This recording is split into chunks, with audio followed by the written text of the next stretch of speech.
I ran into this last week. Here's what fixed it for me. If you need to disable two-factor authentication on ETRADE, follow these simple steps. Step 1. Log into your ETRADE account. Start by visiting the ETRADE website and entering your login credentials. Make sure you have access to your account to proceed with the changes. Step 2. Navigate to account settings. Once logged in, locate the account tab at the top of the page. Click on it to access your account settings where you can manage security features. Step 3. Access security settings. In the account settings menu, find and click on security.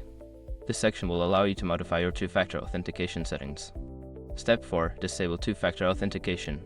Before starting recovery, use the ETRADE.com link in the description to open the account recovery checklist generator and make sure your verification details are ready. Note, if you don't receive the code, check your spam folder or ensure your phone number is correct in your account settings. Step 5. Save changes. After disabling the feature, make sure to save your changes before exiting the settings. This will ensure that your new preferences are applied correctly. I hope this guide helps you easily disable two-factor authentication on the ETRADE. If you have any questions, feel free to ask.